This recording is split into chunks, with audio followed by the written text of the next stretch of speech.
بسم اللہ الرحمن الرحیم۔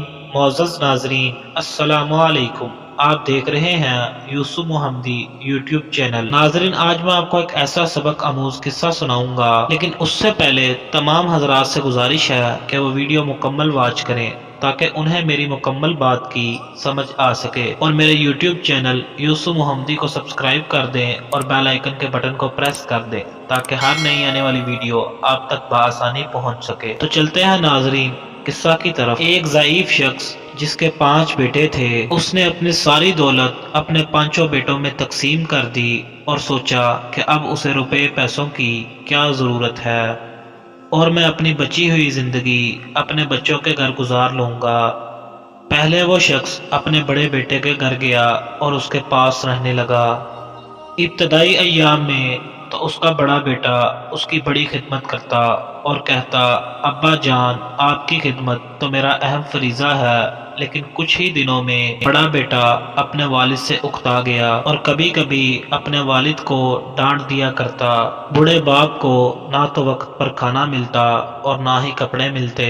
آخر بوڑھا باپ بھی اپنے بیٹے سے تنگ آ گیا اور دوسرے بیٹے کے پاس چلا گیا۔ وہاں بھی ابتدائی ایام اچھے گزرے، مگر دوسرا بیٹا بھی بڑے بیٹے کی طرح جلد ہی اپنے والد سے بیزار ہو گیا، اور اس کی بیوی تو سسر کے ساتھ بدتمیزی بھی کرتی اور کہتی، ہم تو پہلے ہی مشکل سے گزر بسر کر رہے تھے، اب تم نے آ کر مزید پریشان کر دیا۔ بیچارہ بوڑھا باپ جلد ہی ان سے تنگ آ کر وہاں سے چلا گیا۔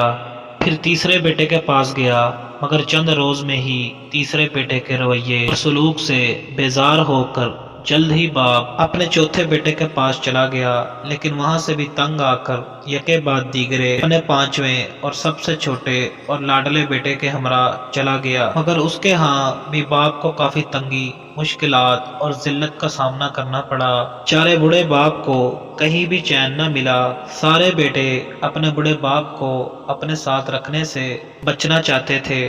کوئی کہتا میرے اتنے بچے ہیں، کوئی کہتا میرا گھر چھوٹا ہے، تو کوئی کہتا میں خود غریب ہوں۔ والد 5 بیٹوں کی خوشامد کرتا۔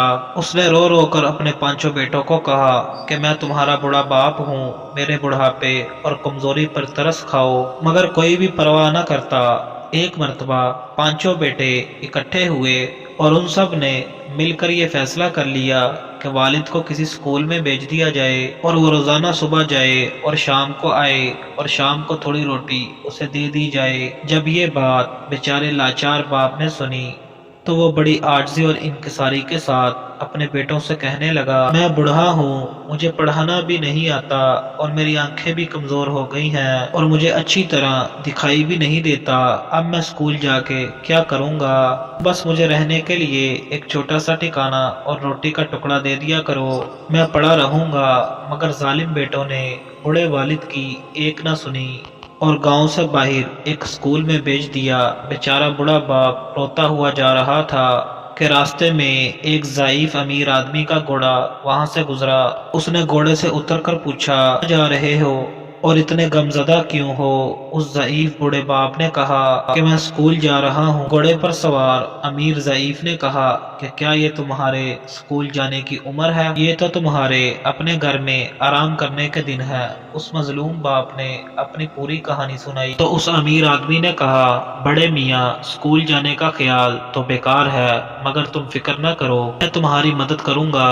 یہ کہہ کر اس نے اپنی جیب سے ایک تھیلی نکالی اور تھیلی کو کسی خاص چیز سے بھر دیا۔ پھر اس تھیلی کو ایک لکڑی کے صندوق میں رکھ کر صندوق کو مضبوطی سے بند کر دیا۔ امیر آدمی نے بوڑھے مظلوم باپ کو صندوق دیتے ہوئے اس کے کان میں کچھ کہا، اور وہ بوڑھا مظلوم باپ صندوق لے کر خوشی خوشی گاؤں پہنچا تو بیٹوں نے دیکھا ہمارا باپ ایک صندوق بغل میں چھپائے چلا آ رہا ہے، تو وہ 5 بیٹے اس کو سمجھ گئے کہ ضرور اس صندوق میں دولت ہے، اور انہوں نے اپنے باپ سے یہ نہ پوچھا کہ تم اسکول کیوں نہیں گئے، بلکہ سب خاطرداری میں لگ گئے، ہر ایک اسے اپنے گھر چلنے کو کہتا۔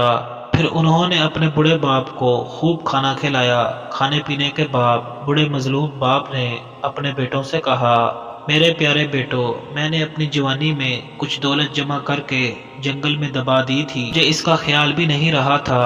آج جو ادھر سے گزرا تو مجھے اس کا خیال آیا، زمین کھودی تو صندوق ویسے کا ویسا پڑا تھا۔ اب میری زندگی تک یہ یوں ہی بند رہے گا، اور میرے مرنے کے بعد اسے کھولنا، اور تم میں سے جو میری زیادہ خدمت کرے گا اور بڑھاپے میں آرام دے گا وہ اس دولت کا زیادہ حقدار ہوگا۔ یہ سن کر پانچوں بیٹے آپس میں لڑنے لگے کہ ابا کو میں اپنے پاس رکھوں گا۔ اب بڑا مظلوم باپ جس بیٹے کے پاس جاتا اس کی خوب خدمت ہوتی، سب اس کے کھانے کپڑے اور آرام کا خوب خیال رکھتے۔ اس طرح بڑے مظلوم باپ کی زندگی خوب مزے میں گزرنے لگی۔ بہت دن آرام اور سکون سے زندگی گزرنے کے بعد ایک دن وہ بڑا باپ مر گیا۔ پانچوں بیٹوں نے مل کر بڑی شان سے اپنے باپ کو دفن کیا، شاندار فاتحہ کرائی اور غریبوں میں خیرات دی۔ یہ سارے کاموں سے فارغ ہونے کے بعد صندوق کھولنے لگے، مگر صندوق کھولنے سے پہلے ہی پانچوں بھائیوں میں بحث ہونے لگی۔ ہر ایک یہی کہتا کہ میں نے ابا کی زیادہ خدمت کی ہے، اس لیے بڑا حصہ مجھے ملنا چاہیے۔